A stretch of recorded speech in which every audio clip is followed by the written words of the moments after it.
Scaling to 6 figures in revenue and beyond in real estate is simple, but it's not easy. You absolutely have to make sure that you're doing enough of the right stuff to keep moving that needle in your business going in the right direction. But how do you know what's working and what's not? The answer is monitoring your metrics. And in this video, I'm going to share exactly how, when, and which metrics you need to be monitoring throughout the month to make sure that you are moving your business in the right direction. Stay tuned. And hey, if we haven't met yet, I'm Stefanie Lugo, and welcome to this channel where I am obsessed with helping you explode your real estate business and have a little fun while you're at it. If you're into that kind of thing, be sure to hit subscribe to this channel, and don't forget to hit that bell notification icon where I am dropping brand new videos like this every week. Now, I will say that our business changed dramatically from when we began monitoring our metrics. Like, there's a clear time in our business where we were just flying by the seat of our pants to actually implementing the systems that mattered in our business and monitoring the metrics to measure how those changes were actually improving the way we were doing things. So I am a huge believer in keeping track of your numbers, making sure that you have a pulse on what is actually happening in your business, because at the end of the day, there are so many things that we have to stay on top of just to keep our business running and operating the way that it needs to, that you can get so close to what it is you're doing on the day-to-day that you forget to pull yourself out and have a high-level look at how things are growing in your business and just making sure that you're on track for where you want to be. Another thing that monitoring metrics helps you avoid is this. I call it porpoising, okay? We do not want to have that problem in our business, which so many agents fall prey to, where you are real flush one month, right? You're cashing checks, you're closing deals, and then everything closes and you look around and you're like, crap, I have no leads, I have no deals, my pipeline is dry, I have to start from scratch, right? Like, that is a feeling that no agent wants to find themselves in. However, I would say that most agents definitely get there at one point or another. Again, if we are keeping track of the right things and making sure that we're doing enough of the right stuff, we are going to have a growing business that is going to sustain the lifestyle that we desire and help us achieve the goals that we set out. So without further ado, I'm going to break down exactly the metrics that you need to be monitoring and how to habitualize that practice and build it into a routine so you never really forget when it's time to pull your numbers. Okay, so we're gonna start small and then go big. And by small, I just mean our weekly numbers. That's right, once a week, you have to be setting aside time to pull a couple of groups of numbers. So you need to be identifying your main lead sources and pulling metrics from a couple of different avenues here. Per lead source, you have to identify how many conversations are converting into leads and how many of those leads are converting into appointments. Now, this seems really simple, but imagine how many opportunities you might be missing just because you're letting these leads and opportunities slip through the cracks. Like, there are probably dozens of either referrals or inquiries that have come in from somewhere of interested buyers and sellers, and you either didn't get to them quick enough or you didn't really converse with them well enough to set an appointment. That's still a lead, and we still have to count that as a conversation, or at least a potential conversation that is going to come into our metrics into play. So don't leave anything out. We want to identify how many conversations are leading to leads and how many of those leads are leading to appointments. And you want to break that down per lead source in your business. All right, now we're going to take it a step back and consolidate those numbers monthly. So the real estate sales cycle obviously is not instant. It's going to take some time. So when we're consolidating these metrics, we're just going to kind of look at the next stage. So from those leads that we were generating week to week, how many were converted into clients? Okay, so how many listing agreements did we get signed, or buyer employment agreements did we get signed? And then from those clients, how many were we putting into escrow or getting a sign in the ground if it was a listing? And again, we're breaking this down per lead source. So we're looking at these from appointments to clients and then clients to deals. This is what's really important. So I've been speaking to agents off and on this week and kind of understanding some of their obstacles and hangups. And one thing that I keep hearing is how devastating it can be when you lose an opportunity like getting a listing. Okay, so say you go to a listing appointment and you have like an awesome time discussing things with the seller, you think it's in the bag, and then you get that call a couple days later that they end up going with another agent. You really have to understand where your conversions are. So how many of these appointments appointments are actually leading to opportunities for you to get that employment agreement signed. You should know that standard, like even the best listing agents across the country, only have about a 45% conversion rate for their listing appointments. That's serious. Like, they're getting less than half of the appointments that they are interviewing for. And if they say that it's more, they're either not keeping track of their numbers properly or they're lying to you. What this allows us to do is when we're tracking these metrics monthly, it allows us to kind of get out of our head and attach to the process, because at this point it's just a numbers game.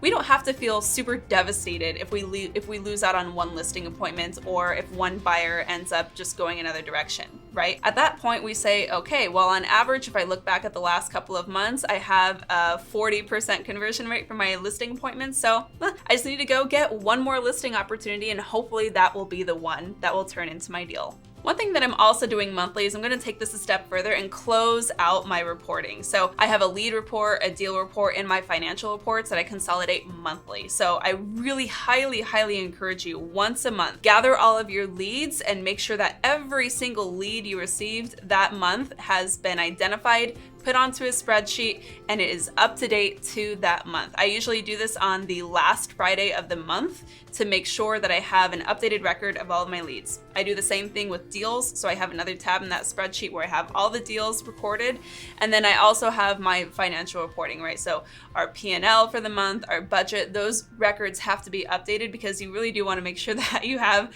a pulse on the finances in your business. If you don't, you're operating like a salesperson, not a business owner. All right, finally, we have to do some analyzing throughout the year. Okay, so quarterly, and this is usually, again, the last Friday of the quarter for us, we're going to be pulling our quarterly reports and having a quick little meeting. This is nothing crazy, but just an opportunity to sit down and look at the last 90 days and say, what did we accomplish and are we on pace for where we want it to be by this time of the year? At this point, after those 90 days, you have enough data to get a really good sense of your standard conversion rates across lead sources. Now, again, you have to break this down per lead source. For example, if you're generating internet leads, you're gonna have a conversion rate likely around 2 to 4%. If it is higher than that, you are not monitoring your metrics properly. So maybe think about what you're actually counting as a lead, but 2 to 4% for internet leads, that's probably where you're gonna be around. Conversely, if we are looking at our referrals, that is a completely different kind of lead source, right? That is going to be a different kind of handoff. They're going to be a different type of client. Likely, they're going to have more of that warm, fuzzy, know, like, and trust factor with you. So we want to be aiming for more of a 30 to 60% conversion rate for those, depending on the type of referral. And again, this is going to be lead to deal. So not conversations. We're tracking conversations weekly. How many leads, people who showed intent to buy or sell, had the ability to buy or sell, and showed a willingness to hire you to buy or sell, how many of those individuals actually converted into deals? Those are the metrics that we're trying to gather here. You can now take this a step further, and what you want to determine at this point is your ROI per lead source, so your return on an investment. And this is going to look like two things. Number one, you're going to have the really tangible costs, like actually what we paid for those leads if you are investing in those lead sources, or your marketing costs that goes towards that as well. That's why in the Market Authority Academy, we spend a lot of time breaking down how we are delegating different marketing costs to the types of marketing that we're doing across different lead sources. If you're not monitoring this, there is going to be trouble headed your way. So make sure that you develop a process to stay on top of this if you don't already. But again, you should know the ROI, and you can have enough data after a quarter to get a sense of what's paying off and what's not.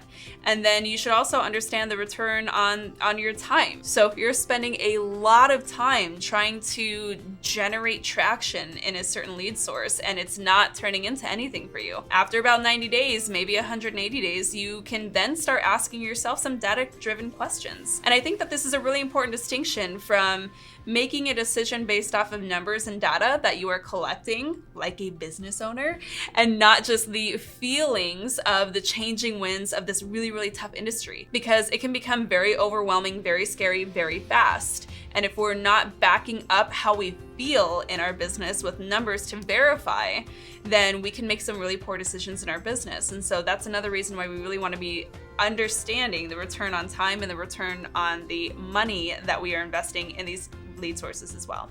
Finally, quarterly and annually, the most important metric that I want you to be identifying is your maturation date per lead source. Now, this is going to be kind of obscure to you if you haven't ever really thought of this before, but one thing that I see agents do all the time is they come in and they say, Steph, this is a year I am going to make $100,000. Well, in order to make $100,000, you can do it, but are you going to do that in 90 days or are you going to do it in 2 years? Because depending on the lead source, that is going to be a big answer. And does it matter if you make $100,000 right now, or can it wait for 2 years? You know, obviously we all want the money right now, but not all clients are right now buyers and sellers. And we understand that after a couple of cycles in real estate, right? And so you really need an understanding of the maturation in your lead sources, meaning from the day you make first contact with that individual to the day they close and you get that commission check, how many days is that? Let's talk about that. So the reason why some portal leads will charge so much for their leads, i.e. Zillow, those we love to hate, they charge a lot for their leads because the idea is that they are very fast buyers, right? They're going onto Zillow trying to schedule home showings because they're ready to go. That might have like a 90-day maturation for those 2 to 4% who ultimately end up transacting with you. If they're an open house buyer, they might be somewhere closer to 120 days. If they're a social media lead who is just kind of getting ready on their home search or sale, they might be closer to 264 days, not speaking from experience or anything. And so if you are trying to business plan, you need to really make sure that you're taking time to analyze your lead sources and understanding how long is it going to take on average to close each one of those deals. And there you have it. Are you feeling empowered by having clarity behind the numbers, or are you feeling a little overwhelmed? At this point, you have some decisions to make. You can either build these processes into your business yourself, DIY approach, totally fine. Or if you need some hand-holding in these areas, we should talk. Go ahead and book a time below with me to discuss the Market Authority Academy, where we work with agents one-on-one to really build these into their businesses. And I teach you the skills that you need to actually begin operating like a business owner who is serious about their real estate business. So if you're into that kind of thing, we can chat by just booking a call with me below. That's all those details are in the caption there. And I look forward to hearing how I can help you triple your business this year by monitoring the metrics the right way. And I'd love to know which one of these were an aha moment for you. Like, are you already kind of on top of some of these numbers, but were we completely leaving out the others? Let me know in the comments. I love chatting further with you there. And do not forget to hit subscribe to this channel, and be sure to hit that bell notification icon to be notified the next time I'm dropping a video just like this. To be totally honest, it also really helps me expand my reach to help impact other real estate agents just like you. So sharing is caring. Be sure to hit subscribe and share with another agent who might need a little help in this area too. Thank you so very much for tuning in, and until next time, keep on crushing it.